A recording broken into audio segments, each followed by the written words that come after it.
This is the Eric and Mark from the Playground Rules Show presenting to you another Seesaw scenario. A short article was recently shared with us. It was titled 7 Signs You're a Born Leader, according to psychology. The 7 categories were: you own your own mistakes, you have a knack for bringing people together, you listen more than you speak, you stay calm in crisis mode, you inspire people to aim higher, you embrace vulnerability, and you are driven by a clear sense of purpose. For those of us who possess some or all 7 of those character traits, it is a blessing. However, on the playground of life, they don't always offer us the immediate leg up that they would inherently seem to. On the playground, though, Mark, it seems that the executive has an inherent issue with natural leaders because they directly oppose their agenda of being the sole leader on the playground. Here's a scenario. A born leader, by definition of the 7 standard list, finds themselves on the playground. They possess 5 of the character traits, but because of the nature of the playground and the implicit influence of the executive, those qualities are not perceivable to the members of the group, because in the current setup, they are not allowed to shine. By definition, leadership is the art of influencing others. It is interesting, Mark, that it is not considered the science of influencing others, but it makes total sense because there is no set way that guarantees influence, and situations vary, which determines how a leader chooses to attempt to exercise that influence. What advice do you have for somebody who finds himself suppressed by the playground executive? Should they watch some Jocko Willink, Dr. Peterson, and the Eric and Mark Playground Rules Show and work on developing a strategy to subvert the odds, or should they consider changing playgrounds? After all, there is such a thing as a tactical retreat. However, many times people change playgrounds and still encounter the same obstacles.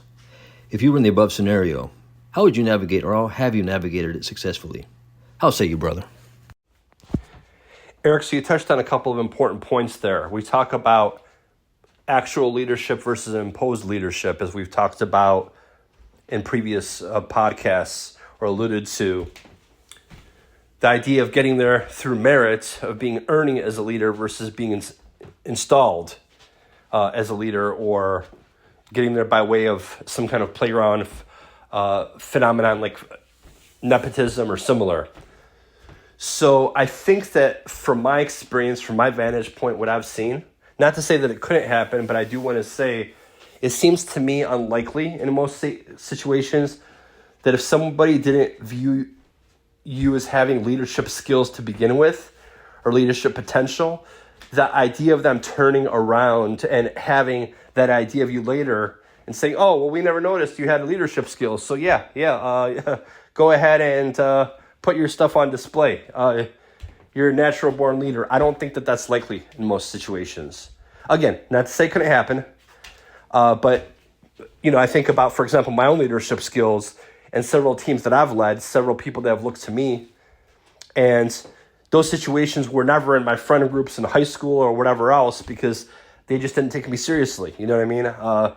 For them, we had fun together. They were nice. They were cool and that kind of thing. But they just a lot of the relationship consisted of banter and just playing sports together and just any number of things, which again weren't really like serious pursuits in life. Just when I say sports, I mean recreational sports, like after school type of stuff. No real objective there.